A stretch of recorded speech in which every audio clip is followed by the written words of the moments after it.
Welcome friends, आज हम लोग डिस्कस करने वाले हैं फैमिली बिजनेस। फैमिली बिजनेस क्या होता है? सबसे पहली बात कि फैमिली बिजनेस को और क्या क्या कहते हैं। फैमिली बिजनेस को प्रोप्राइटरशिप भी कहते हैं और सोल ट्रेड ऑर्गेनाइजेशन भी कहते हैं। मतलब जो सिंगल प्रोप्राइटरशिप बिजनेस होता है ना, वो एक तरह से फैमिली बिजनेस भी है। जैसे ये फैमिली बिजनेस क्या होता है, सबसे ओल्डेस्ट और सिंपलेस्ट फॉर्म ऑफ बिजनेस है। जैसे आप लोगों को पता ही होगा, पहले जब इतना कुछ नहीं था, इतने कंपनीज ये सब तो नहीं हुआ करता था। लोग अपना जैसे किराना का दुकान, ठीक है, मुदी खाना जिसको कहते हैं, वो सब क्या है, एक तरफ से फैमिली बिजनेस है। तो फैमिली बिजनेस किसे कहते हैं, उसका डेफिनेशन हम लोग देख लेते हैं। देखिए, family business is a business which is owned और कंट्रोल्ड बाय वन पर्सन। मतलब अगर मानिए मैं अपना एक बिजनेस कर रही हूँ, तो उस बिजनेस को मैं ही हैंडल करती हूँ, वो मेरा फैमिली बिजनेस है, कोई कंपनी नहीं है, ठीक है। तो वो या तो हम उसको कंट्रोल करेंगे, लेकिन अगर मुझे मदद का जरूरत होगा तो हम अपने फैमिली मेंबर्स को भी बोल सकते हैं, या फिर अपने रिलेटिव्स को बोल सकते हैं, इससे कैपिटल इन्वेस्ट करने में उनसे कैपिटल बोरो कर सकते हैं, और फिर या फिर एम्प्लॉइज को हायर कर सकते हैं। तो फैमिली बिजनेस में हम ये तीन चीज कर सकते हैं, या खुद ही काम करेंगे, अपने रिलेटिव से हेल्प मांग सकते हैं कैपिटल के लिए, उसके बाद एम्प्लॉइज को भी हायर कर सकते हैं। और ये फैमिली बिजनेस होता क्या है, सबसे सिंपलेस्ट और ओल्डेस्ट फॉर्म ऑफ बिजनेस है। बोर्ड पर भी वही लिखा हुआ है, देखिए, if the proprietor wants, he can take the help of his family members, relatives, or engage some employees. This is the simplest and oldest form of business. ठीक है, अब हम लोग इसका फीचर्स देख लेते हैं। फीचर्स का मतलब नेचर भी होता है, कैरेक्टरिस्टिक्स भी होता है, ठीक है। तो इसका पहला फीचर है one man ownership. One man ownership मतलब मैं अगर कोई बिजनेस कर रही हूँ तो उसको तो मैं ही हैंडल कर रही हूँ, तो ये क्या हो गया, वन मैन ओनरशिप हुआ। उसके बाद no separate business entity. Business entity का मतलब वो सेपरेट नहीं है, मतलब उसका जो बिजनेस है और जो ओनर है वो अलग अलग नहीं होता है। इन केस ऑफ कंपनी क्या होता है, जो बिजनेस एंटिटी होता है ना, वो आर्टिफिशियल होता है, artificial person in the eyes of law, ठीक है। लेकिन ये फैमिली बिजनेस जो होता है वो सेपरेट नहीं होता है, वो ओनर और बिजनेस सेम होता है। अगर क्रेडिटर्स का पैसा बाकी रहा और मेरा बिजनेस डिसॉल्व हो गया है, तो वो क्रेडिटर्स मेरे पर्सनल प्रॉपर्टी को क्लेम कर सकता है। नो सेपरेट बिजनेस एंटिटी का यही एक मतलब डिसएडवांटेज आप कह सकते हैं। लेकिन कंपनी में ऐसा नहीं होता है, जो बिजनेस होता है और जो ओनर होते हैं वो अलग अलग होते हैं। मतलब अगर क्रेडिटर्स का पैसा बाकी है तो कंपनी का जितना सामान है वो उसी प्रॉपर्टी को बेचकर पैसा ले सकता है। वो मतलब ओनर के पास क्लेम नहीं कर सकता कि वो अपना पर्सनल प्रॉपर्टी बेचकर उसका पैसा चुकाए। उसके बाद है unlimited liability. Unlimited liability means वो मतलब एक दूसरे से ही सब जुड़ा हुआ है, फिर भी मैं बताती हूँ। जैसे कंपनी का भी मैं एग्जांपल दी थी कि अगर क्रेडिटर्स का पैसा बाकी है तो वहां पे क्या होता है, वो ओनर के पास क्लेम नहीं कर सकते कि वो अपना पर्सनल प्रॉपर्टी बेचे। लेकिन फैमिली बिजनेस में ओनर को ये करना पड़ सकता है, प्रोप्राइटर को अपना पर्सनल प्रॉपर्टी बेचकर भी पैसा चुकाना पड़ सकता है। तो इसी को अनलिमिटेड लायबिलिटी कहते हैं, मतलब उसको सब कुछ बेचना पड़ जाएगा। लेकिन अगर लिमिटेड लायबिलिटी होता तो उसका मतलब बिजनेस जो डिसॉल्व हो रहा है, बिजनेस मतलब मान लीजिए वो जो दुकान खरीदा था कोई, तो वो दुकान को बेचकर जो पैसा आया उससे वो क्रेडिटर का पैसा चुकाएगा। अगर वो भी इनफ नहीं है तो वो और नहीं देगा, ऐसा बात इसमें नहीं होता है, इसलिए इसे अनलिमिटेड लायबिलिटी कहते हैं।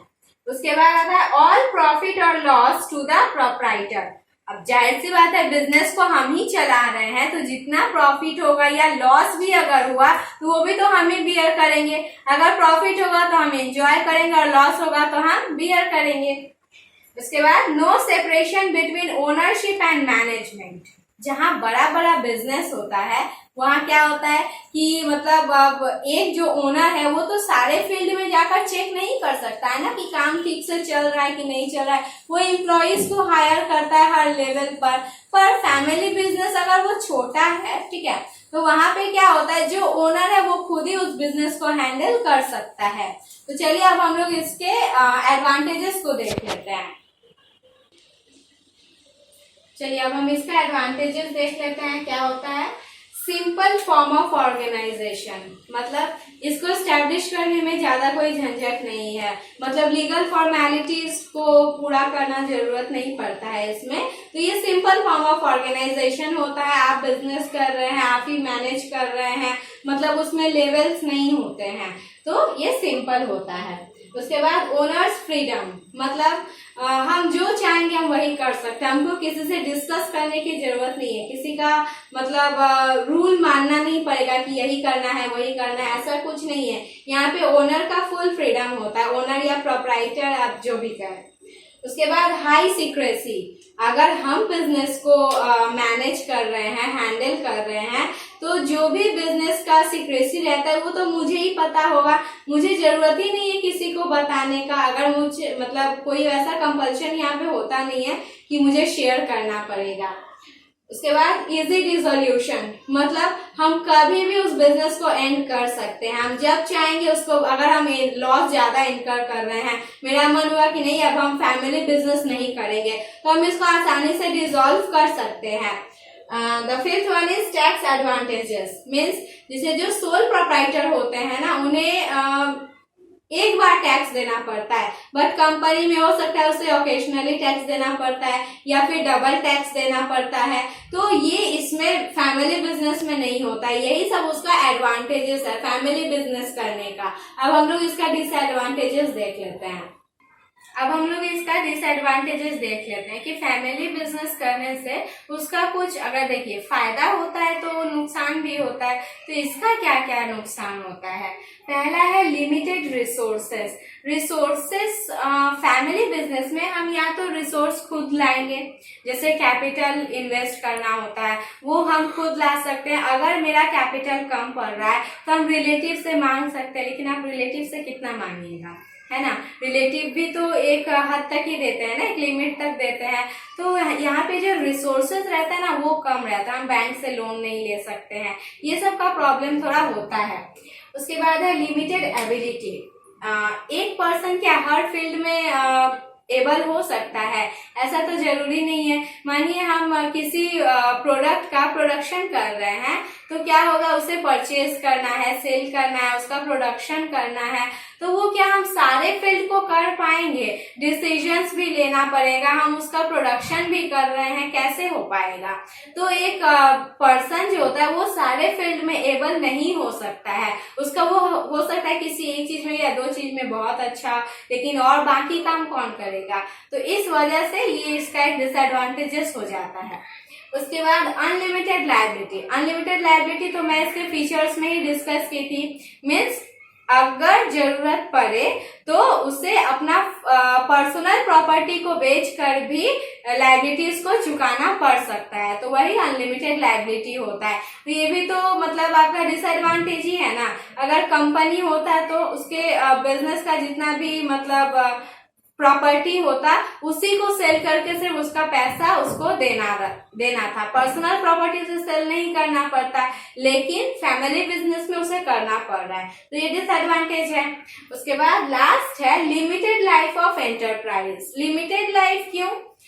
मान लीजिए एक पर्सन है, एक क्या है, एक एंटरप्रेन्योर है,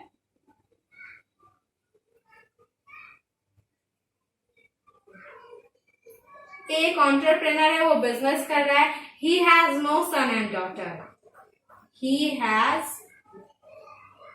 नो सन एंड डॉटर, उसका कोई बेटा बेटी है ही नहीं, या फिर उसके बिजनेस को चलाने के लिए और कोई नहीं है, तो क्या होगा, उसका फर्म क्या हो जाएगा, डिसॉल्व हो जाएगा। अगर उसका मानिए डेथ हो गया या किसी भी वजह से वो मतलब अनेबल हो गया है, तो क्या होगा, उसका बिजनेस को कौन चलाएगा? उसके फैमिली में वैसा कोई है नहीं जो बिजनेस चला सके, तो वो उस एंटरप्राइज का डिसोल्यूशन हो जाता है। तो ये टॉपिक यहीं खत्म हुआ। अगर आपको यह अच्छा लगा है तो लाइक कर दीजिएगा, सब्सक्राइब अगर नहीं किए हैं तो सब्सक्राइब कर लीजिए और बेल आइकन को जरूर क्लिक कर दीजिएगा, इससे मेरे नए नए वीडियोस का आपको नोटिफिकेशन मिल जाएगा। Thank you for watching this video.